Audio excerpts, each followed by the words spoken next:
بسم الله الرحمن الرحيم الحمد لله رب العالمين والعاقبة للمتقين ولا عدوان إلا على الظالمين وأصلي وأسلم على نبينا محمد وعلى آله وأصحابه ومن اهتدى بهديه إلى يوم الدين أما بعد هدي إلهي هذا سبحانه وتعالى waxaan ka bilaabaynaa meesha kitaabka lagu magacaabo arbiciinka ama al-arbiciin waa kitaab axaadiista nebiga qayb ka mida markaa ku soo aruursan taasoo ka hadlaysa waxyaabo fara badan oo qofka bini aadamka ama muslimka wanaag ugu horseedi kara qofka muslimka waxaa laga rabaa marka kitaabkan barashadiisii ku dhaqankiisa ilaahayna waxaan ka baryaynaa subxaana wa tacaala inuu noo noqdo kitaabka mid saa'iqa oo noo kaxeeya dariiqa mustaqiimka iyo dariiqa jannada kolley markaan kitaabka dhexdiisa gaarnan arki doonaa sida uu u hadlaayo alxadiidu alawal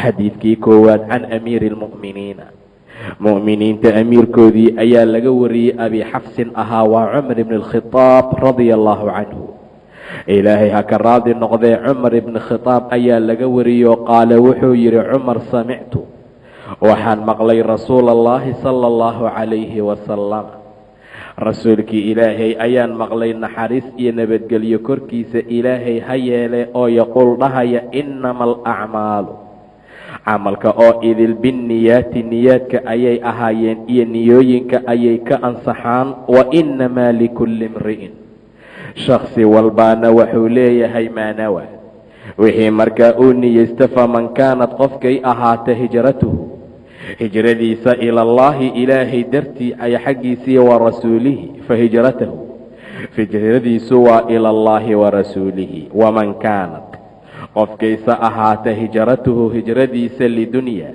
adduunyo yusiibuhaa inuu asiibo uu helo aw imra'atin ama naag yankixuhaa uu nikaxsanayo fahijratuhu hijradiisu ilaa maa haajara ilayhi wixii xaggiisa uu u hijrooday ayay markaa tahay rawaahu waxaa wariyey xadiidka imaam almuxadisiin labadii imaam ee muxadisiinta ahaa waa abu cabdullaahi moxamed ibni ismaaciil ibnu ibraahim ibnu mugiira ibnu bardad albukhaariyu ahaa iyo ka labaad oo ah abulxuseyni muslim ibn xajaaj bin muslim alqushayriy annaysaabuuri oo loo nisbeeyey fii saxiixayhima labadooda saxiix ayay ku wariyeen alladayni labadaasoo humaa ayaguba asaxu lkutubi kutubaha kuwa ugu saxiixsan ah almusanafati ee markaa la sanifay xadiidku wuxuuna tusayaa niyadu inay tahay meesha laga fiiriyo tasxiixa acmaalaha mar walbay niyadu wanaagsanaata camalku waa wanaagsanaadaa mar walba oy niyadu fasahaadana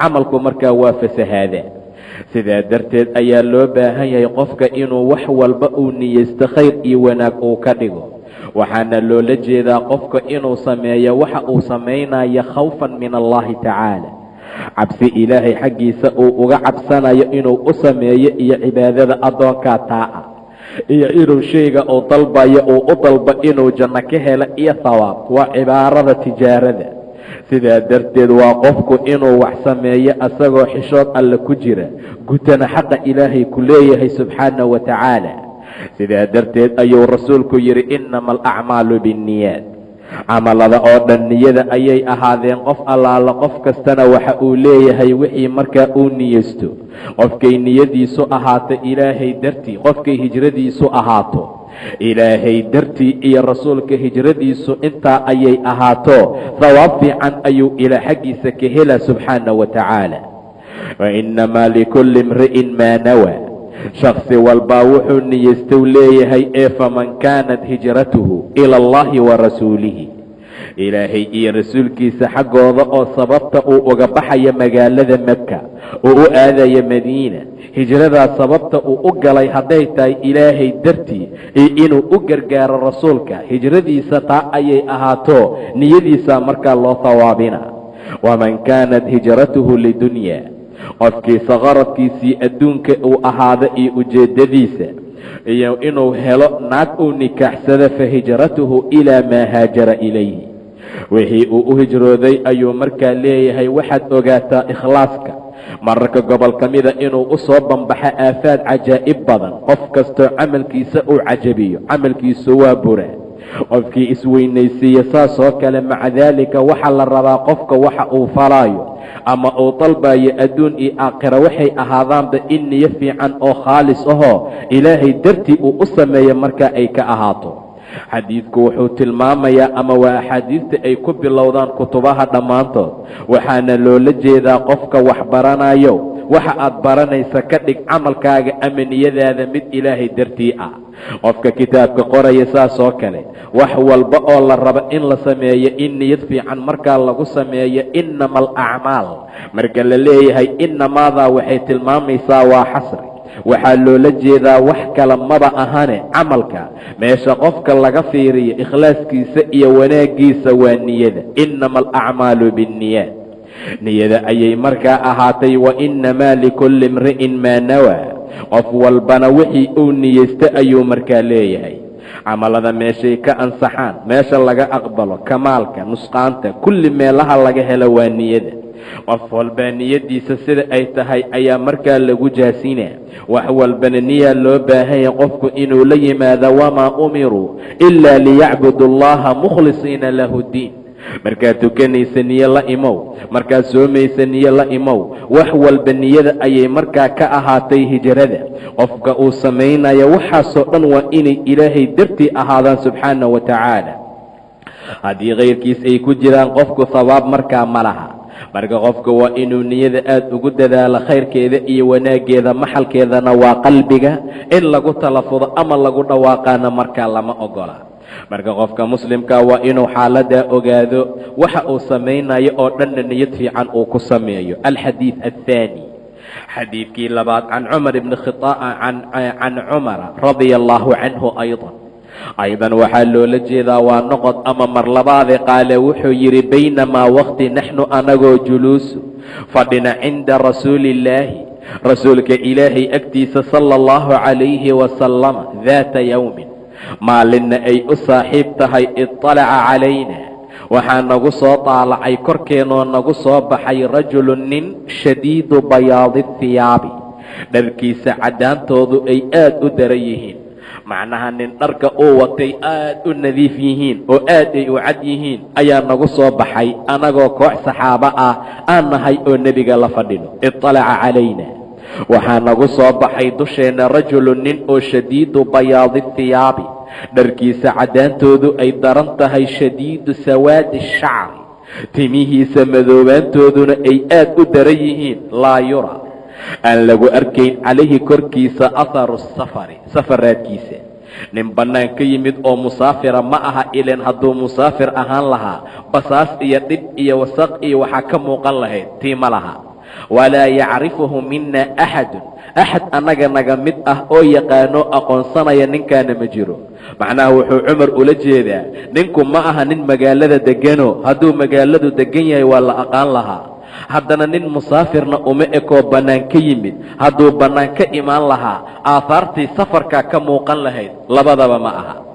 xataa jalasa ilaa uu la fadhiistay ninkii ila annebiy, nebiga ayuu la fadhiistay sala allahu calayhi wasalam. faasnada wuxuu ku tiiriyey rukbatayhi, labadiisa jilbood, ilaa rukbatayhi, labada jilbood oo nebiga ayuu saas ugu tiiriyey.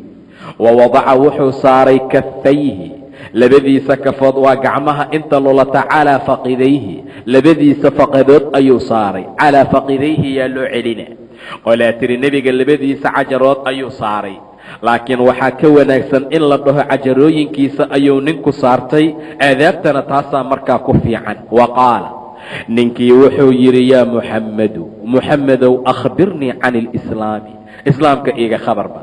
islaamka maxaa la yidhaahdaa ii sheeg. faqaala rasuulullaahi, rasuulkii ilaahay wuxuu yidhi sala allahu calayhi wasalam, alislaamu, islaamku waxa waaye an tashhada, inaad qirta an laa ilaaha ila allahu wa anna muxammadan rasuulullaahi. waa inaad qirta alla xaqnimo lagu caabudo inuusan koonka mawjuud ku ahayn ilaa ilaahay maahane subxaana wa tacaala. muxamedna inuu rasuulkii ilaahay yahay oo ilaahay soo dirsaday, risaalo loo doortoo aamin ah, ummadda loo soo diray inaad qirto waayo. wa tuqiima asalaata, salaada aad hagaajiso, watu'tiya azakaata sakadana aad gudato, watasuuma ramadaankana aad soonto, wataxuja albeyta beydkana aad u xajisood u qasada, in istadacta haddaad kari karta ilaahi xaggiisa sabiilan jid, haddaad jidkiisa awoodi karta inaad xajkana aaddo. intaa waaye islaamnimada. qaala ninkii wuxuu yidhi sadaqta, run baad sheegtay, runtaa waaye muxamedow. facajibnaa waan la yaabnay ayuu yidhi cumar, lahu ninkii yas'aluhu wayusadiquhu, waa rumaynaa waana su'aalanaa. su'aalashadiisa iyo rumayntiisaan la yaabnay. ilan waa nin arday ah, waa nin hadda su'aal weydiiyey oo wixii loo jawaabo inuu qaato la rabay. haddana sadaqta ayuu yidhi oo nin yaqaanu iska dhigay. cumar tii baan la yaabnou dhahay. facajibnaa waan la yaabnay, lahu ninkii yas'aluhu wayusadiquhu, su'aalashadiisa iyo rumayntiisa. qaala wuxuu yidhi haddana, faakhbirnii can iliimaani, haddana iimaanka iiga khabar bal oo iimaanka wax iiga sheeg. qaala wuxuu yidhi nebiga, an tu'mina biاllaah, waa inaad ilaahay aaminta inuu ilaah keligii yahay, wa malaa'ikatihi, malaa'igtiisa aad rumayso, wa kutubihi, kutubtiisa aad rumayso samaawiga cirka laga soo dejiyey, wa rusulihi, rusushiisa inaad rumayso, iyo walyowmi alaakhiri, maalinta dambe ee aakhira inaad rumayso, wa tu'mina inaad rumayso bilqadari, qadarkana inaad rumayso, khayrihi wa sharihi, khayrkiisa iyo shartiisa inay xagga ilaahay ka yimaadaan subxaana wa tacaala. qadarka inaad rumayso wax walba oo qadar ah oo dhaca, hadday shar tahayna inaysan meel kale kaaga imaanin ilaa jiho alla maahane, hadday shar tahay iyo hadday khayr tahay labadaba. qaala ninkii wuxuu dhahay sadaqt, runtaa waaye. haddana qaala wuxuu yidhi ninkii, faakhbirnii ii sheeg haddana can ilixsaani, islaamkii iyo iimaankii ogaadaya ixsaanka wax iiga sheeg. qaala wuxuu yidhi nebiga, an tacbud allaha, waa inaad ilaahay caabudaa, kaannaka taraahu, sidii adigoo arkaya oo kale u caabud ilaahay. waayo fain lam takun, haddaadan ahayn taraahu mid arkaya, fainahu yaraaka, ilaahay asagaa ku arkaya oo kuu jeeda subxaana wa tacaala. haddaadan adi u jeedin asagaa ku arkayee mar walba iska dhig ilaahay mid adi u jeeda oo kale. sababta waxaa loola jeedaa qofka aad u jeeddo hortiisa dhibaato kama samaysid, mana caasisid.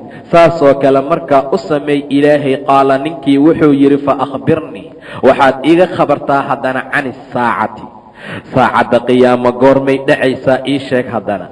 qaala rasuulku wuxuu yidhi, malmas-uulu, mas-uulka la su'aalaya canhaa saacadda qiyaamo xaggeeda ma aha biaclama, mid uga aqoonsho iyo cilmi badan min asaa'ili, midka saa'ilka ah. macnaa sida adiga saa'ilka i weydiinaysid aad ka tahay oo kalaan ka ahay buu dhahay nebiga. ilaan saacadda qiyaamo dhicitaankeeda qof yaqaanaa markaa ma jiro. yas'aluunaka can isaacati ayaana mursaaha, way ku su'aalayaan saacadda qiyaamo goormay dhacaysaa. saasuu dhahay ilaah subxaana wa tacaala. yas'aluunaka can isaacati ayaana mursaaha, waxay ku weydiinayaan goormay dhacaysaa, ee waxaad dhahdaa cilmigeeda ilaahayaa loo celiya subxaana wa tacaala. aniga ma aqaana, malmas-uulu ma aha midka la su'aalaya canhaa saacadda qiyaamo xaggeeda biaclama, mid uga cilmi badan min asaa'ili, saa'ilka iyo midka su'aalaya. qaala ninkii wuxuu dhahay haddana, faakhbirnii, waxaad iiga khabartaa ood ii sheegtaa can amaaraatiha, calaamaadkeeda. waayahee haddaadan aqaanin saacadda qiyaamo wakhtiga ay dhacayso, calaamaad aan ku aqoonsan kara inay soo dhowdahay ama ay imaanaysa ii sheeg haddana. qaala wuxuu yidhi nebiga, an talida alammatu, waa inay addoontu dhashaa rabbatahaa, rabbatadeeda iyo qofkii u talin lahaa. wa an taraa, iyo inaad aragta alxufaata, kuwii kobaha la'aa, alcuraata ee qaaqaawanaa, alcaalata ee cayrta ahaa oo faqiiriinta ahaa, ricaa ashaa'i, ariga raaci jiray, yatataawaluuna, intay baadiye ka soo baxaanay magaalo yimaadaan, oo yatataawaluuna ku faantamaya fi lbunyaani, dhismaha iyo sardheerayn ku faantamaya. taas haddaad aragta saacadda qiyaamo sug buu dhahay nebiga. uma inطalaqa, intaa ka gadaal waa tegey nebiga. falabistu waan nagaaday buu dhahay cumar maliyan, zaman ayaa nagaaday. uma ka gadaal qaala wuxuu ii yidhi nebiga, yaa cumaru, cumarow, atadrii, ma taqaanaa man isaa'ilu, saa'ilka su'aasha i weydiinaayey ee ii yimid ma taqaanaa? qoltu waxaan idhi buu yidhi, allaahu warasuuluhu aclam, maye ilaahay iyo rasuulkiisa ayaa ku cilmi badan. qaala wuxuu dhahay nebiga fainahu jibriilu, war nin caadiya ma ahayne malakul jibriil ayuu ahaa. ataakum waa idin yimid yucallimakum asagoo idin baraya diinakum ay amra diinakum, diinkii amarkii diinkiina idinku asagoo idin baraaya. saasuu u yimid ee nin caadiya ma aha. rawaahu muslim baa xadiiska wariyey. riwaayad kale ayaa tilmaantay intaa kadib ninkii waa iska tegey. rasuulku wuxuu dhahay ruduuhu, warbax ii soo celiya, ka daba taga ninkii soo waca. saxaabadii way kala ordeen, meel kastii xaafadaa la galagalay, ninkii waa la waayey. way soo noqdeen, waxay dhaheen rasuulkii alloon waa weynay. markaasuu dhahay dhaafa, nin caadiya ma ahayne jibriil ayuu ahaa, wuxuuna u yimid amarka diinka inuu idin baro. riwaayadan cumar wuxuu ku leeyahay uma inطalaqa falabistu maliyan, 3 maalmood ayaa lagu fasiraa. waxaa suuragala markuu ninku dhaqaaqay intuusan nebigu dadka u sheegin inuu cumarna baxay. 3 maalmood kabacdi uu nebigu yidhi yaa cumar atadri man saa'il, ma taqaanaa saa'ilkii su-aasha i weydiinayo? cumar uu dhahay maya, ilaah iyo rasuulkiisaa ku cilmi badan. rasuulkana uu yidhi fainahu jibriilu, jibriil ayuu ahaa, waa malakul jibriil. ataakum yucallimukum diinakum, waa idin yimid asagoo diinkiina idin baraaya. xadiidka cajiibka badan wuxuu noo tilmaamayaa ama aan ka fahmaynaa oon ka qaadanaynaa waxyaabo aad iyo aad u fara badanoo na loogaga baahan yahay inaan markaa samayno. cumar ibni khitaab wuxuu yidhi wakhti anagoo fadhina rasuulka agtiisa sala allahu calayhi wasalam, meesha waxaan ka fahmaynaa saxaabadu inay aad u jeclaayeen nebiga, markastana agtiisa ay markaa fadhiyaan ayna rabaan inay ka aadaab qaataan, cilmigana ay ka bartaan. daata yowmin, maalin ay u saaxiib tahay, iطalaca calaynaa rajul, nin ayaa nagu soo baxay shadiidu bayaadi hiyaabi, dharkiisuay aad u cad yihiin. waxaa laga qaadanaa qofku dharkiisa inuu aad u nadiifsado. shadiidu sawaadi shacri, timihiisuna ay aad u madow yihiin. qofka inuu aad iyo aad u wanaajiyo timihiisa. laa yaraa calayhi ama laa yuraa calayhi, dushiisa aan lagu arkaynin atharu safari walaa yacrifuhu mina axad. ninka nin bannaanka yimid waaye, laakiin bannaanka imaasha kama muuqato. ninka nin magaalo ka soo baxay ma ahee, waa la aqoon lahaa hadduu magaalada ka imaan lahaa. intaa ka gadaal ayuu soo socday xataa jalasa ila annebiy, ilaa nebiga uu la fadhiistay. faasnada rukbatayhi ilaa rukbatayhi, labada jilbood ayuu labadiisa jilbood saa u saaray. waa aadaabta qofka loogu talagalay marka uu rabo qof kale inuu su'aalo inuusan gadaal ka soo qaynin, laakiin hortiisa uu yimaado. intaa ka gadaal labadiisa gacmood ayuu faqidooyinkiisii cajarooyinkiisa saartay. saan soo tilmaanay cajaraha nebigana waa lagu fasiraa, laakiin waxaa ka fiican ayaan dhahnay inuu kuwiisa saartay, ileen aadaabta taasaa ku fiican. intaa ka gadaal wuxuu dhahay moxamedow, islaamku muxuu yahay? islaamnimadaana loo tilmaamay inay tahay in la qira laa ilaaha ila allah, in la raacsiiyo muxamedan rasuulullah, salaada oo la hagaajiyo, sekada oo la bixiyo, ramadaanka oo la soomo, iyo xajka oo loo qasta qof walba oo yubaad iyo tabar markaa u leh. ninkii runtaa waaye ayuu dhahay intaa waxaan ka qaadanaynaa islaamka inuu yahay acmaal daahir ah oo muuqato oo laga rabo qofka inay ka soo daahirto. intaa ka gadaal ninkii iimaanka ayuu su'aalay. waa qoladii kala bixisay islaamka iyo iimaanku inay laba markaa kala yihiin. sidaa darteed islaamkii iimaanku waxaa kaloo lagu tilmaamaa wax saas u farqi badan ama farqi u dhaxeeya inuusan markaa jirin. ileen ilaah aayad ayuu ku yidhi qaalat ilacraabu aamanna qul lam tu'minuu walakin quluu aslamna, waan rumaynay hadhihine waan islaamnay dhaha, waayo qalbigiina weli iimaanka markaa ma geline.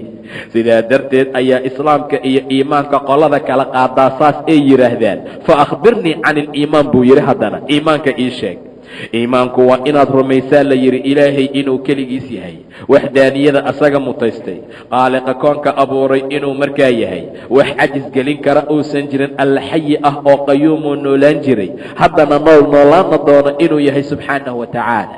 inaad rumayso ka malaa'igtiisa inaysan ahayn owlaad alla dhalay subxaanahu wa tacaala sida dadka gobol ka mida ay markaa tilmaamaan, iyo mushrikiinta, laakiin inay yihiin addoommo ilaahay, laa yacsuuna allaha maa amarahum, wuxuu ilaahay amra aan caasinin, wayafcaluuna maa yu'maruun, laa yasbiquunahu bilqowl wahum biamrihi yacmaluun. malaka lama hormaraan ilaahay, hadal amarkiisa ayay fuliyaan. nuur ayaa laga abuuray, waa addoommo ilaahay qalqay subxaanahu wa tacaala wa malaa'ikatihi. وكتبه إناد رميس كتبها ألا سودجي توراة إيه إنجيل زبور إيه كتاب قرآن كأ ورسله رسوشيس إناد رميس ضمان جملة أهان إناد آمنتو واليوم الآخر ما لنت ضمد إيه آخرنا إناد رميس إني جرت بحثك صوب بحيطان إيه ما لنت طبقه ددك لك لأبال مرينايو إيه مد لحاد وتؤمن بالقدر وحدع إناد رميس خيره وشره خير باكو أسيبي ربي أغو مهدي قفك لكو مكينين شراكو قدعي إلهي أغو صبر سبحانه وتعالى كان بري دبك إنو كاقاض قال صدقتو ناينينكي هذا نوحو يري عن الإحسان إيشيك نبيغو وحو يري إحسانكو وإناد إلهي عابدا سيدي أذيغو أركاي أوكالي هذا أذيغ إلهي أجيد أساقا كوجيد سبحانه وتعالى وتوكل على الحي الذي لا يموت وتوكل على العزيز الرحيم الذي يراك حين تقوم والله كو أركاي مركات استاغيسي وتقلبك في الساجدين مركات سجودك قد قدوميسي إلهي وكوجيد سبحانه وتعالى إلهي لما أركا لكن أسقى وحركا لا تدركه الأبصار وهو يدرك الأبصار وهو اللطيف الخبير سداسو إلهي أهاضي سبحانه وتعالى وحنك قاضنينا إسلام كشان أركان إنو يا شنتيرو إيمان كنا إنو لحيهي إحسان كنا ركن قونية إنو مركايهي انتا كقضال ننكي وحو طاي رسولك الله محمد وإيشك عن الساعة قرمي دعيسا ساعة قيامه رسولك وحو ugu jawaabay mas'uulka iyo saa'ilku waa isugu mid saad ka tahay ayaan markaa ka ahay waaya macnaha fiima anta min dhikraha buu dhahay ilaahay maxaa kaaga sugnaaday xusuusashadeeda way ku weydiinayaan sidii adigoo yaqaan oo kale buu ku dhahay ilaahay aayad kale yas'aluunaka ka'annaka xafiyun canha sidii adigoo yaqaan oo kale waxaad dhahdaa inamaa cilmuhaa cinda rabbi laa yujalliiha liwaqtiha ilaa huwa wax faydi kara ma jira waqtigeeda ilaa asaga maahani saas ku dheh buu dhahay ilaahay idan mas-uulka iyo saa'ilku waa isugu mid ii sheeg buu dhahay haddana amaaraadkii can amaaraatiha calaamaadka lagu yaqaano an talida alammatu waa inay hooyadu dhashaa rabbatahaa gabadhii u talin lahayd qiyaamaha waxaa dhacaya in waalidka loo taliyo gabdhaha la dhalay ay taliyaan waa sida muxadisiinta gobolka mida ay ku fasireen sida maanta la taagan yahay owlaadda ayaa wax taliso waalidkii ayaa loo talina ilmihii la dhalay ayaan la adeejin karin ilmihii la dhalay ayaan loo talin karin an talida alammatu rabbataha waxaa dhici karta in loola jeeda addoontu inay dhasho sayidadeeda oo laga wado waxaa badanaya dagaalkii muslimiintu gaalada ku qaadi doonaan waxaa la soo qafaalayaa naaga fara badan waxaa loo qaybinayaa ragga muslimiinta ah mar allaala markay owlaad u dhalaan islaanta ileen waa qof lasoo qabto milkigii ninkaa gashay oo waxay ku jirtaa darajo amanimo ama addoonnimo canugtaa ama gabadha ay dhashay darajadii sayidnimaday markaa tegaysaa waay an talida alammatu rabbataha waxaad kaloo ku fahmaysaa wa an tara alxufaata kuwii kaba la'aanta socon jiray alcuraata oo qaaqaawanaa ilaan dhar la'aanta haysay alcaalata ee danyarta ahaa ee faqiiriintaee baadiyaha joogay ricaa ashaa'i oo ariga raaci jiray qowsaarada ahaa intay baadiye ka soo tagaanay magaalada yimaadeen yatataawaluuna ayagoo ku faantamaya filbunyaani dhismahay ku faantamayaan anaa kaa sardheer iyo anaa kaa cimaarada dheer taana haddaad aragto waa saacaddii qiyaamo calaamaadkeeda arrin gacanta lagu hayo waayo iidana intaa ka gadaal ninkii waa baxay falabistu maliyan zaman ayaan nagaaday buu dhahay uma qaala yaa cumaru atadrii man isaa'ilu ma taqaanaa saa'ilkii su-aasha i weydiinayey ayuu yidhi nebiga qultu cumar waxaan idhi buu yidhi allahu warasuuluhu aclam ilaahay iyo rasuulkiisa ayaa ku cilmi badane anigu markaa ma aqaano meesha waxaa laga qaadanaa nebigu markuu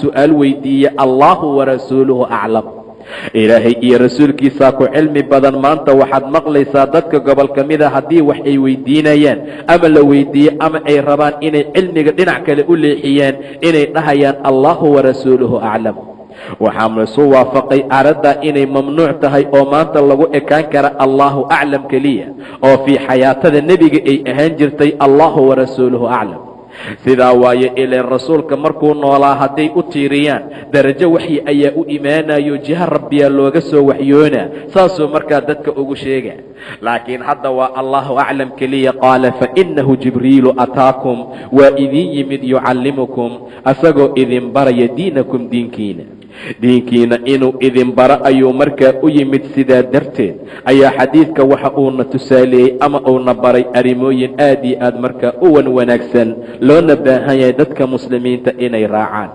haadaa jibriil ayuu ahaa, waa malakul jibriil, inuu amarkiina diinkiisa idin bara ayuu rabo. iimaankii, islaamkii, ixsaanka marka laysku daro ayaa diin markaa lagu magacaabaa. saasaa markaa loola jeedaa. alxadiidu athaalith, xadiidkii saddexaad, can abi cabdiraxmaani cabdillaahi bni cumar bni alkhitaabin ahaa radia allahu canhuma.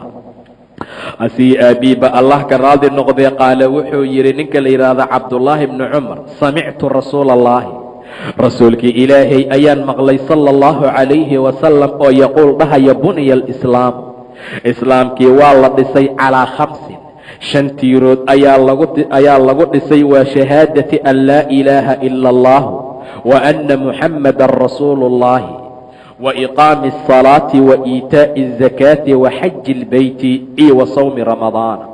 ramadaanka oo la sooma, rawaahu lbukhaariyu iyo wa muslimu ayaa xadiiska wariyeen. xadiidku wuxuu tilmaamayaa islaamku inuu 5 tiirood ku dhisan yahay. cumar ibni khitaab wiilkiisa waa cabdullaahi ibni cumar ibni khitaabe wuxuu yidhi, samictu rasuula allahi, rasuulkii ilaahay ayaan maqlay sala allahu calayhi wasalam oo yaquulu dhahaya, buniya alislaamu, islaamkii waxaa lagu dhisay calaa 5 5 tiirood ayaa lagu dhisay. qof walba oo 5taa la yimaada faqad tama islaamu, islaamkiisa ayuu taam yeelay. sida beydka marka la dhisayo loogu talagalay in loo sameeyo aasaas iyo tiirar ayaa saasoo kale islaamku wuxuu u baahan yahay rugniyaale iyo tiirar, waana 5taa waxyaabood. maca daalika dhismuhu ma wanaagsanaanaya ilaa in arkaano iyo tiirar loo sameeyo maahane. sidaa darteed ayaa qofka islaamnimadiisu aysan wanaagsanaanaynin ilaa inuu tiirarkii islaamka uu la yimaado maahane. waxay la mid tahay alsalaatu cimaadu ddiin, salaadu waa tiirka diinka, faman tarakahaa faqad hadama addiin, qofkii salaada ka tagaa diinkii ayuu markaa dumiyey. ilan tiirkaa waa tiir macnawi ah waaye, kii ayuu markaa dumiyey waaye.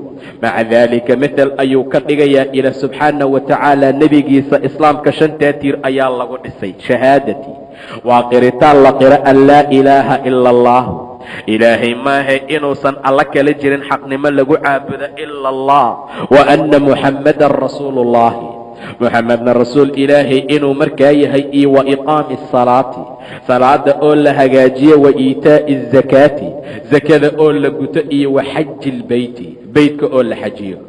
xaji ilbeyt waxaa loola jeedaa in beytka loo qasdo, iyo wa sawmi ramadaana, ramadaanka oo markaa la soomo. riwaayadaha intooda badan waxay horumariyaan soonka oo la soomo, xajkana waa ugu dambeeya oo waa rukniga 5aad. sidaa darteed xadiidku kama muuqato wax tartiib ah. tartiibtu waxay ahayd wa sawmi ramadaana iyo wa xaji ilbeyti. saasoo markaa ahaa riwaayadaha sida ay markaa ku yimaadeen bitaqdiimi alxaji cala asawm. baab tartiiba xagga xukunka ama xagga mataqaanaa xukunka waa sidaa, liannahu maxaa yeelay ramadaanka oo la soomo wuxuu waajibayaa xajka hortiisa. riwaayadaha badan sida ayay markaa ku yimideen. marka xadiisku 5taa inay yihiin arkaanta islaamka ayuu tilmaamaya. alxadiidu araabic, xadiidkii 4aad, can abi cabdiraxmaan cabdullaahi bni mascuudin. abi cabdiraxmaan oo kunyadiisa waa cabdullaahi bni mascuudin radia allahu canhu. qaala wuxuu yidhi cabdullaahi bni mascuud, xadaanaa rasuulu llaahi, rasuulkii ilaahay ayaa noo xadiiثeeyey sala allahu calayhi wasalam, wa huwa rasuulkuna alsaadiqu almasduuqu, mid saadiq ah waaye oo runsheeg badan oo runlow ah, almasduuqu ee markaa loo rumeeya hadalkiisa. wuxuu dhahay nebiga, ina axadakum, axadkiin yujmacu waxaa lagu jamciyaa khalquhu, abuurkiisa, fii batni ummihi, hooyadiis caloosheeda ayaa abuurkiisoo dhan lagu jamciyaa 40 yowman, 40 maalmood, nudfatan waa dhibic biyo ah. 40 maalmood nudfadii iyo wuxuu ahaanayaa dhibicdii biyaha ahayd. uma kabacdi yakuunu wuxuu ahaanayaa calaqatan xinjir, midla daalika, gobol yar oo dhiiga oo adag ayuu noqonayaa oo xinjir ah. calaqatan midla daalika, intii oo kale waa 80 maalmood, waa 40 labaade. uma yakuunu kadib wuxuu ahaanayaa mudqatan gobol yar oo hilib ah midla daalika sidii oo kale. waa 4aad oo maca daalika 120 maalmood uu ku yahay. uma yakuunu mudqatan midla daalika. uma intaa ka gadaal yursalu waxaa loo soo dirayaa ilayhi xaggiisa almalaku, malag ayaa loo soo dirayaa. fayanfuqu wuxuu ku afuufayaa fiihi nudfadii macnaha mudqigii cadkii hilibka ahaa gudihiisa alruuxa, ruuxdii ayuu ku afuufayaa. wayu'maru waxaa la amrayaa b4 kelimaatin 4 kelimadood qoritaankeeda ayaa la amrayaa. bikadbi risqihi risqigiisa qoritaankeeda iyo wa ajalihi ajashiisa iyo wa camalihi camalkiisa inuu qoro. wa shaqiyun aw saciidun waa laba mid ka mid ah waaye inuu yahay mid shaqi ah oo kaafir ah oo nasiib darsaday oo nasiib xun inuu yahay. aw saciidun ama inuu yahay mid saciida oo liibaanay oo khayr iyo wanaag gaaray. labadaa midood ayaa loo qora. mida koowaad risqiguu cuni lahaa, ajashii uu ku dhiman lahaa, camalkuu qaban lahaa iyo sida uu gebagabadiisa noqon lahayd inuu yahay shaqi iyo inuu yahay mid saciid ah. fawallaahi ilaahay baan ku dhaartuu dhahay nebiga, alladii allihii laa ilaaha hayruhu asaga ma ahana mid kale uusan jirine. ina axadukum axadkiin la yacmalu waa camal qabanayaa bicamali ahli اljannati dadka ahlu jannaha camalkooda ayuu qabanaa. xataa maa yakuuna ilaa aysan u ahaanin baynahu asaga beenkiisa iyo wa baynaha jannadii beenkeeda aysan u jirsanin ilaa diraacun dhudhun maahana wax kale. say ugu dhowaatay ama say ugu dhowdahay oo ay leeyihiin dadku hadduu sidaa ku dhinto isla markii jannow gela asaga iyo jannadii ilaa aysan u jirsanin ilaa diraacun dhudhun maahana wax kale. fayasbiqu waxaa ka hormaraya calayhi korkiisa alkitaabu kitaabkii loo qoray ee shaqinimada ahaa intuu caloosha hooye ku jiray. fayacmalu waa isgedinaa marka khawaatimtii markii la gaaro iyo cimrigiisa dhammaadkiisa. fayacmalu waa camal qabanaa bicamali ahli nnaari dadka ahlu naarka camalkooda. fayadkhulaha markaasuu naartii gala. waayo khawaatimtiisaa waxay noqonaysaa suu'u lkhaatima. wa ina axadukum axadkiin la yacmalu waa camal qabanaa haddana bicamali ahli nnaari dadka ahlu naarka camalkooda. xataa maa yakuuna ilaa aysan u jirsanin ama aysan u ahaanin baynahu asaga beynkiisa iyo wa baynaha naartii beynkeeda ilaa diraacun dhudhun maahana wax kale. say ugu dhowdahay hal dhudhun oo kale ayay u jirsanaysaa. fayasbiqu waxaa ka dhaqaya oo ka hormaraya calayhi korkiisa alkitaabu kitaabkii loo qoray markuu ku jiray hooye caloosheeda oo ahaa inuu ahlu janno yahay. fayacmalu bicamali ahli ljanna ahlu jannaha camalkooda ayuu qabanaa. fayadkhulaha markaasuu jannadii gelayaa. rawaahu lbukhaariyu wa muslimu muslim iyo bukhaari ayaa xadiis ka wariyey. xadiidku waxa uu tilmaamayaa ama uu leeyahay fawaa'id aad iyo aad u fara badan.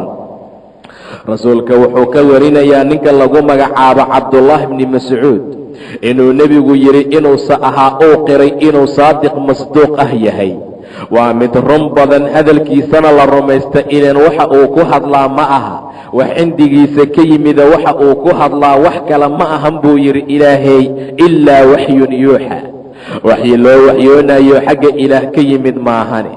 sidaa darteed ayuu rasuulku wuxuu yidhi buu dhahay axad kastoo idinka mid ah. ina axadukum axadkiin yujmacu waa la kulmiyaa khalqigiisa fii badni ummihi wuxuu ula jeedaa waxaa lagu jamcinayaa bayna maa'i arajuli waalmar'a naagta iyo ninka biyahooda intaa ka gadaal ayuu ilaahay welad ka abuurayaa. waa ixtimaal in xadiiska macnihiisa uu sidaa yahay. ina axadukum yujmacu khalqahu khalqigiisa waxaa lagu jamciyaa fii badni ummihi hooyadiis caloosheeda sida ilaah tilmaamay subxaana wa tacaala. inaa khalaqna alinsaana min nudfatin amshaajin insaanku waxaan ka abuurnay biyo amshaaj ah oo hooyo iyo aabba markaa ka yimid. sidaa darteed ayuu ilaah aayad kale ku yidhi khuliqa min maa'in daafiq waxaan ka abuurnay biyo daafiq ah. kulanka waxaa dhici karta muraadka in loola jeeda min albadani kulli badankiisa oo dhan ayaan ku jamcinaa hooyo caloosheeda. tadawur iyo heerar ayuu soo maraa insaanka. 40 maalmood waa dhibic biyaa ayuu yidhi. ilaan insaanka waxaan ka abuurnay ayuu yidhi ilaahay min nudfatin, dhibic biyo ah oo maca daalika sulaalo ah oo min maa'in mahiin, biyo xaqiira xaggooda markaa ka yimid. sidaa darteed ayaa 40 maalmood uu raximka ku ahaanayaa biyihii. uma yakuunu, intaa ka gadaal wuxuu ahaanayaa buu dhahay nebiga calaqa, waa xinjir, sida ilaah tilmaamay iqra bismi rabbika aladii khalaq, khalaqa alinsaana min calaq. insaankii xinjir ayaan ka abuurnay buu dhahay ilaahay. waa 40ka labaad midla daalika. uma yakuunu mudqa, mudqadu waa cad yar oo hilib ahoo qofka intuu qaato hal mar uu calaalin karo, kaasaa markaa loola jeedaa. waa sida ilaah tilmaamnay fakasawna alcidaama laxman, hilibka lafihii waxaan ku daboolnay cidaam iyo laxmi buu yidhi ilaah subxaana wa tacaala. gobol yar ayuu haddana ahaanayaa oo mudqaa midla daalika. waa 43 120 maalmood marka uu yahay. intaa ka gadaal ayaa waxaa loo soo diraa malag ayaa loo soo dirayaa. riwaayad kale waxay tilmaantay malag ayaa raximka loo wakaashay. nudfa markay ku dhacda raximka, malaga ayaa kafkiisa ku qabanaya, markaasuu dhahaa ay rabbi ilaahayow muqallaqa miya mise hayra muqallaq, macnaha mid la qalqaya miya mise waa mid dhicis ah. haddii muqallaq uu yahay raximka ayuu ku sugaa, meesha ayay ku sugnaanayaan. intaa ka gadaal ayuu malagu leeyahay rabbiyow madakaraa mase waa unfa, shaqiyo miya mase waa saciid, fama risqu wama alajal, maxaa waaye risqigiisii ajashiisa, wa biayi ardin tamuut, arladuu ku dhimanayaa. intaa ka gadaal ayaa loo qorayaa asaga oo hooyadiis caloosheeda markaa ku jira. dadku markaa labay u kala qaybsamayaan. rasuulku waa dhaartay oo wuxuu yidhi fawallaahi aladii, macbuudkii xaqa ahaa ayaan ku dhaartay, alladii laa ilaaha hayruhu, ilaah asaga aan ahayn uu jirina, ina axadakum layacmalu bicamali ahli اljanna, qofaa camal fiican samaynaya, camalka ahlu jannaha ayuu samaynaa. xaqiiqa ma aha, laakiin waa fii maa yabdu annaas, sida dadka ayagu u muuqato. ilaa asaga iyo jannadii aysan isku jirsanin ilaa diraac ma ahana wax kale. waxaa ka hormaraya kitaabkii loo qoray hooya caloosheeda markuu ku jiray, oo ah inuu ahlu naar yahay, fayacmalu bicamali ahli nnaari. markaasuu dadka ahlu naarka camalkooda samaynayaa, saasuu ku dhimanaa, fayadkhulaha, markaasuu naartii gela. wa ina axadakum, axadkiina layacmalu bicamali ahli nnaari, dadka ahlu naarka camalkooda ayuu samaynayaa. waa sida dadka u muuqata. xataa maa yakuuna baynahu wa baynaha ilaa diraacun, ilaa dhudhun aysan u jirsanin. fayasbiqu calayhi alkitaabu, kitaabkii loo qoray hooyo caloosheeda markuu ku jiray, oo ahaa inuu nin fiican yahay oo ahlu janna ayaa ka hormaraya. kii yaa ka dhaqaya, fayacmalu bicamali ahli ljanna, ahlu jannaha camalkooda ayuu samaynaa, fayadkhulaha, markaasuu sidii jannada ku gelaa. sidaa darteed camalada waxaa meesha laga qaadanaa in loo baahan yahay khaatimada sida ay markaa noqoto. qofkii khayr ku khaatimaystana khayr ayuu ku soconaa, qofkii xumaan ku khaatimaystana shar ayaa markaa u dambaysa. maca daalika qof walba waxaa la rabaa inuu ogaado mar walbana ilaahay uu ka baryo subxaana wa tacaala in khaatimadiisa la wanaajiyo. qof walba khawaatimadiisa say ahaata ayuu markaa noqona. maca daalika qofka waa loogu talagalay ahlu naarnimo iyo shaqinimo iyo saciidnimo labadaba. maalin maalmaha ka mida ayay nebigu janaaso duugeen. saxaabada qabriga agtiisa ayay fadhiyeen. waxaad u malaysaa huduuga iyo deganaanshaha ka muuqata in madaxyaalkoodu ay shimbiro saaran tahay. nebiga ulbaa koora u watuu dhulka ku xarxariiqaayey.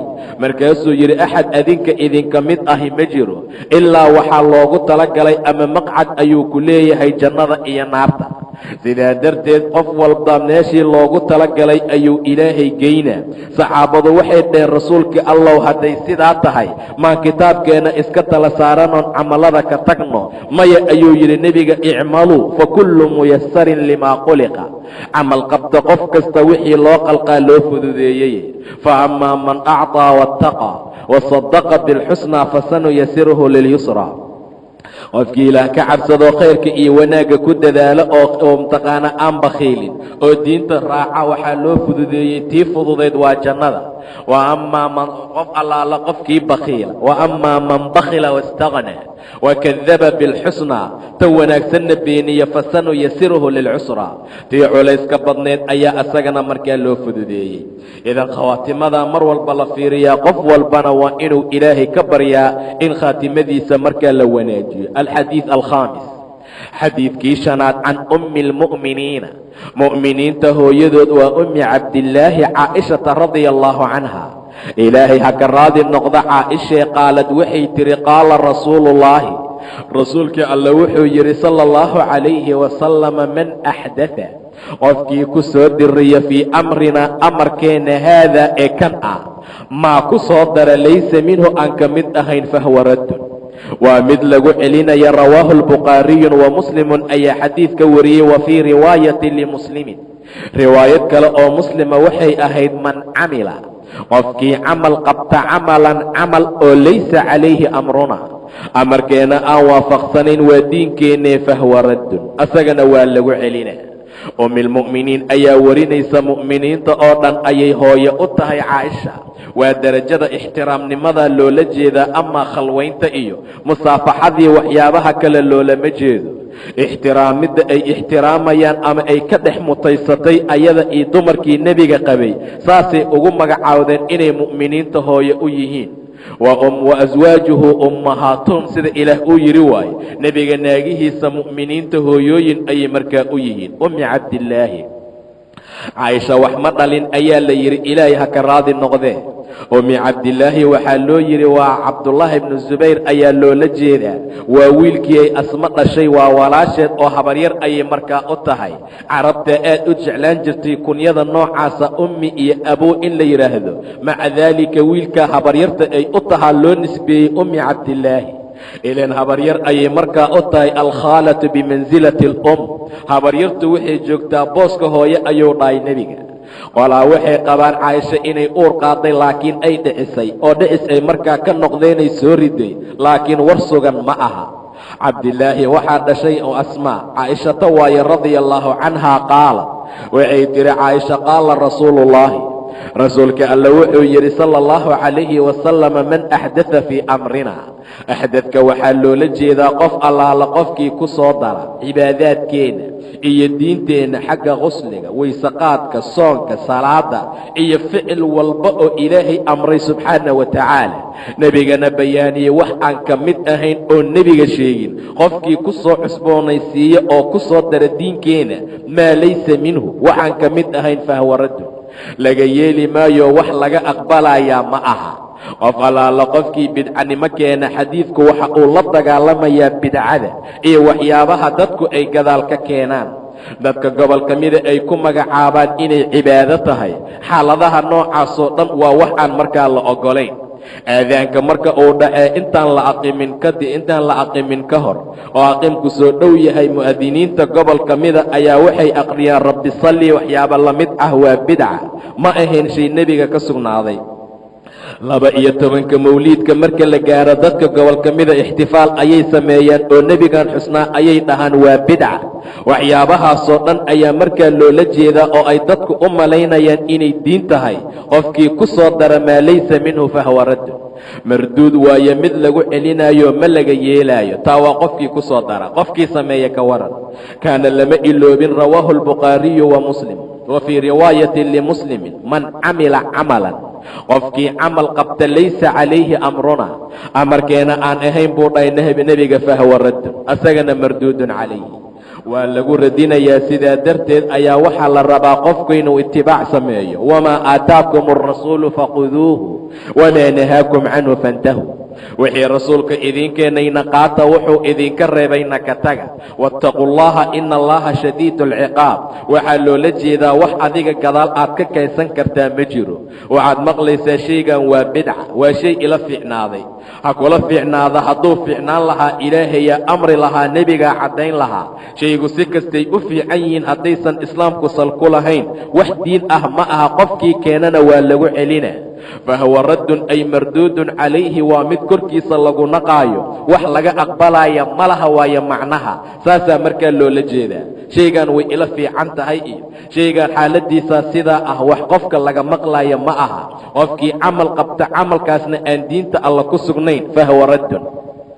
mid lagu celinayo marduud ah waaye xaggiisa bidca waxaa la yidhaahdaa wax walba oo lasoo cusboonaysiiyo nebiga aan ogeyn gadaalna markaa ka yimid waxaa laga yaabaa dadka waxyaabo fara badan inay isaga qaldamaan waxaa laga yaabaa inay dhahaan baabuuradu nebigu ma ogeen ee waa bidca maraakiibtu nebigu ma ogeen waa bidca saacadaha dadka u xihan nebigu ma ogeen waa bidca iyo waxyaabo markaa la mid ah marka uu rasuulku tilmaamayay wuxuu dhahay man axdatha fii amrinaa haada amarkan haadaa marka la leeyahay waa wixii diina ayaa markaa loola jeedaa waa wixii dhaqana oo ilaahay amray subxaanahu wa tacaala maca daalika waxyaabaha ku camalfalkee awaamirta iyo sharciga ah qofkii ku soo cusboonaysiiyo oo ku soo daraa markaa laga yeeli maayo bidcadana sideeda waxaa lagu fasiraa shayga aan soo tilmaanno waa wax walboo cusub oo markaa gadaal laga keeno waayo qofkana markaa laga yeeli maayo ma jirta wax la dhaho bidca xasano ah waaye waxaad maqlaysaa shaygan waa bidca xasano ah kani waa bidca xasanoo cumar ibni khitaab ayaa dadka isku soo aruuriyey salaada taraawiixda hal imaam ayuu u yeelay waa bidca xasano ah xaaladda noocaasi wax ka jira markaa ma laha bidca xasano wax la dhahana ma laho rasuulku wuxuu yidhi fii kulli bidcatin mumtaqana dalaal bidco walba dalaal waaye oo waa shay dhunsan bidca xasano iyo bidco fiican iyo bidco sayi'a ma jirto salaada taraawiixdee dadka la jamciyey oo jamaaco lagu tukadayna cumar ma bilaabine nebigaa bilaabay sala allahu calayhi wasalam ilaa ramadaanku markuu dhashay asagaa tukaday saxaabadaa gadaashiisa ku tukatay qolo kalaa soo maqashay ilaa dhowr habeen masaajidka uu soo buuxsamo dadka qaadi waaye intaa ka gadaal nebiga habeenkii dambe ma u soo bixin say u fadhiyeen buu salaada fajarkaa u soo baxay waa ogaa buu dhahay waxaad samayseen mana iga qarsoonayn waxaan ka cabsaday inuu ilaahay arko sida aad u samaynaysaan cibaadada taraawiixda intaa ka gadaal laydinku waajib yeelo ood samayn weysaan ka gadaalna laydin halaagaan ka cabsaday ee baxa guryihiinna ku tukada dadow salaad waxaa u fadli badan salaada qofka gurigiisa uu ku tugto ilaa waajibka ma ahane marka salaada taraawiixdaa bidca cumar bilaabay ma aha nebigaa sidaa u bilaabay balse waa la joojiyey waxaa loo joojiyey ayadoo laga cabsanayo in la waajib yeelo oo dadku ay samayn waayaan waa naxariis nebiga xaggiisa ka ahaatay laakiin markii nebiga dhinto dadku ay kala dugtukanayeen wax kaloo la waajib yeelayna uu jirin cumar dadkii isu jamciyey saasay markaa ku timida jamac cumar bilaabay ma aho bidca xasana markaa ah bidcana meel allaala meeshay ku timaado waa baadi iyo dhumitaan man axdatha qofkii ku soo dara fii amrinaa amarkeena haadaa ee kan ah maa laysa minhu waxaan ka mid ahayn fahuwa raddun ay marduudun waa mid korkiisa lagu celinayo rawaahu lbukhaariyu wa muslim wa fii riwaayati limuslim man camila camalan qofkii camal qabta laysa calayhi amrunaa amarkeena aan ahayn fahuwa raddun asagana waa mid lagu celinayo ayuu dhahay nebiga alxadiidu saadis xadiidkii lixaad can abi cabdullaahi annucmaan bni bashiirin ahaa radia allaahu canhuma asaga iyo aabbihiiba allah ka raadi noqdee qaala wuxuu yidhi samictu rasuula allaahi rasuulkii ilaahay ayaan maqlay sala allahu calayhi wasalam oo yaquulu dhahaya ina alxalaala xalaashu bayinun mid cad waaye wa ina alxaraama bayinun xaaraantuna way caddahay xalaasho iyo xaaraanta mugdi ma kala saarnee ilaahay waa kala caddeeyey laakiin wa baynahumaa beynkooda waa xalaasha iyo xaaraamta waxaa u dhaxeeya umuur oo mushtabihaat ah umuur isku eg ahoo laa yaclamuhunna aysan aqoonin kahiirun min annaasi in badan oo dadka ka mid ah laa yaclamuhunna kahiirun min annaas marka la leeyahay waxaa laga fahmayaa dad yar oo ummadda ka mida ayaa yaqaana mutashaabihaadku inuu xalaal yahay iyo inuu markaa xaaraam yahay faman ittaqaa qofkii ka cabsadoo iska ilaaliyo iska dhowra ashubahaati shayga shubahaadkaa faqad istabara'a waxa uu ilaaliyey lidiinihi wa cirdihi diinkiisii sharaftiisa mutashaabihaadka faraha qofkii ka qaado iska ilaaliya xalaal ha ahaadaan xaaraam ha ahaadaane iska dhaafa diinkiisa iyo sharaftiisa ayuu ilaaliyey waman waqaca qofkii ku dhaca fi shubahaati shubahaadka waxyaabaha dadka shabiiha ka gala waqaca fi lxaraami xaaraamtii ayuu ku dhacay ama ku dhacayaa ka raaci qowsaarkii oo kale yarca raacaya arigiisa xawla alxima meelaha la ootay gaararkooda kii ku raacayay oo kale yuushiku waxaa soo degdegaya an yartaca fiihi inuu dhex daaqa markii dambe. haddii aad ka dhaqaajiso xoolahaagoo bannaanka aad u daaqgeyso meelaha shubahaadka ama meelaha la ootay ku dhici maayo, laakiin goof la ootay gaararkiisa markaad ku daajiso marka dambe waa laga yaabaa arigu inuu dhex galo. sidaa darteed shubahaadka ninka gelgelaya waxay u badan tahay inuu xaaraamta ku dhaco. alaa hooyaay, alaa waa kelima tambiih ah, waa baraarujin. hooyaay waayo macnaha dadow kaca soo baraaruga oo fiiriya waxaa laydiin sheegay wa inna likulli melikin melig kasta dowlo walba xima ayuu leeyahay meelo uu ootay. alaa wa inna xima allaahi, ilaahay meelaha uu ooto u oodanoo goofafka u ah maxaarimuhu, maxaarimtiisa waay.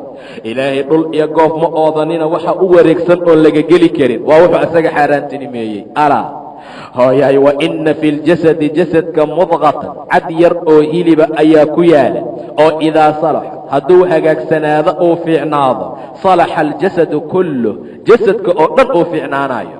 bani aadamka cad yaroo hilib ah oo hal mar la calaalin karaa ku yaala oo jasadkiisa ku dhex sugan, hadduu cadkaa fiicnaado jasadkii oo dhan ayaa fiicnaanaya. wa idaa fasadat hadduu hallaabo cadkaana fasada aljasadu kullahu, jasadkii oo dhan uu hallaabaya. alaa wahiya alqalbu, waa qalbiga. qalbiga waaye ayuu dhahay nebiga. rawaahu lbukhaariyu wa muslim, bukhaari iyo muslim ayaa xadiid ka wariyey. culimada waxay ikhtilaaf ku noqdeen fii xaddi alxalaali waalxaraam. abu xaniifa wuxuu leeyahy alxalaal maa dalla daliil, waa wixii deliil uu tusiyo xalaal ahaashihiisa. imaamu shaafici wuxuu leeyahy alxaraamu maa dalla daliilu calaa taxriimihi, sidaa darteed wax walba oo xaaraamnimadiisa uu deliil caddeeyo waaye. xalaashu waa wax walba oo deliil uu caddeeyaa xalaal ah, wuxuusan caddayn faraha markaa laga qaada. maca daalika xadiidka waxaa warinaya nucmaan ibni bashiir waa abi cabdillaahi. wuxuu yidhi rasuulkii ilaahay ayaan maqlay oo dhahaya ina alxalaala bayinun wa ina alxaraama bayinun. xalaashu waa bayin oo way caddahay oo wax walba oo xadiid iyo aayad ay caddeeyeen in la cuno ama la cabo ama la labisto ama la qaato ama la isticmaalo ah. wa ina alxaraama bayinun, xaaraantuna way caddahayo waa wixii deliil uu caddeeyo in laga tago oo la cunin oo la cabin oo la guntanin waajib markaa ay tahay. laakiin wa baynahumaa waxaa baynkooda ahaaday umuurun mushtabihaatun, umuur mushtabihaad ah oo bayna alxalaali waalxaraam ah. waa umuur mushtabih ah bilxalaali waalxaraam. sidaa darteed ayaysan aqoonin in badan oo markaa dadka ka mid ah. wax badan oo dadka ka mida ma yaqaanaan. haddii rasuulku uu yidhi laa yaclamuhunna kahiirun min annaas, wax yar oo dadka ka mida waa fahmayaan wayna yaqaaniin. faman ittaqa shubahaat, meesha waxaa laga qaadanaa shayga shubahaadka gala inay dadku ka dhaqaaqaan, in layska ilaaliyo oo qofka si uu diintiisa iyo naftiisa iyo sharaftiisa u ilaaliyo waa inuu shubahaadkao dhan ka fogaado. faman ittaqa shubahaati faqad istabara'a, wuxuu ilaaliyey diinkiisa iyo sharaftiisa. waa qof allaala qofkii raadiya oo iska ilaaliya mutashaabihaadka, naftiisa iyo diintiisa ayuu u raadiyey beri ahaasho iyo wuxuu markaa ku dhowrsado. xataa hadduusan isticmaalin waa inuu faraha ka qaado oo waa ku dhowrsanaana. maxaa u isticmaali weysay hadhow lama dhahayo. sidaa darteed ayuu rasuulku dhahay qofkii iska ilaaliya shubahaadka wuxuu ilaaliyey diinkiisa iyo sharaftiisa. waman waqaca fi shubahaat, qofkiisa shubahaadka ku dhaca waqaca fi lxaraami, xaaraamtuu ku dhacaa ka raaci yarcaa xawla alxima, erijirkii iyo qowsaarkii xoolihiisa ximaha iyo meelaha goofafkee la ootay gaarkiisa ku raacayo oo kale.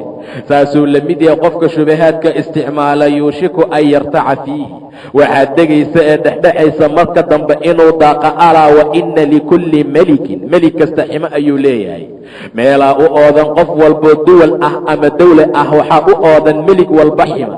alaa wa inna xima allaahi, ilaahay ximihiisa maxaarimuhu, maxaarimtiisa waaya buu dhahay nebiga.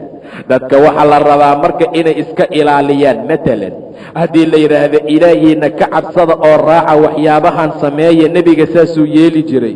sunno lee waayaa laga yaabaa qofku inuu ku dhaho, sunno lee waaye uu saa uga tago. haddaad dhahdo iska dhaaf waxyaabahan karaahiye lee waayo kulee waa iska samaynaa.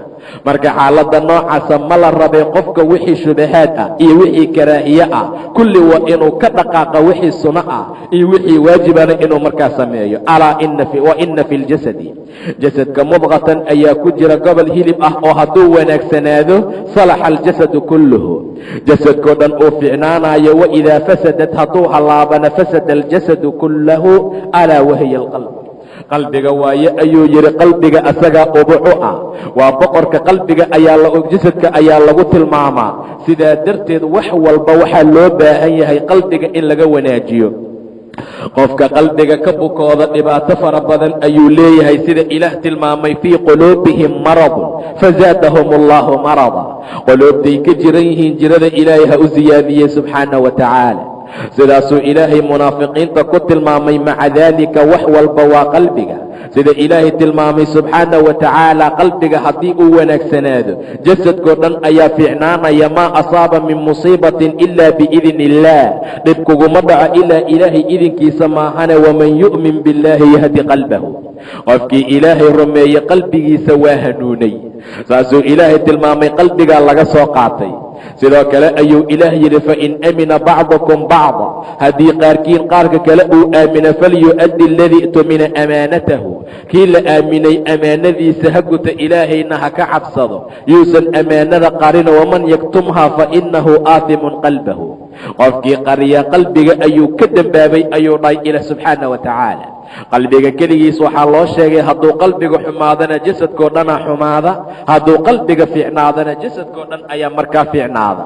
qiyaamana waxaa wanaag gaaraya man ata allaha biqalbin saliim, qofkii ilaahay ula yimaada qalbi saliima. alxadiid asaabic, xadiidkii 7 can abi ruqayata tamiim bni aws addaariyi ahaa radia allaahu canhu ana annabiya nebiga sala allahu calayhi wasalama qaala wuxuu yidhi addiinu nasiixatu, diintu waa nasiixo ayuu dhahay. qulnaa waxaan u dhahnay buu dhahay abi ruqaya liman iyay u tahay rasuulkii ilaahayow? qaala nebigu wuxuu dhahay lilaahi, ilaahay ayay u tahay, iyo walikitaabihi, kitaabkiisa, iyo walirasuulihi, rasuulkiisa, walia'immati almuslimiin, muslimiinta a'immadooda, iyo wa caamatihim, caamadoodaba.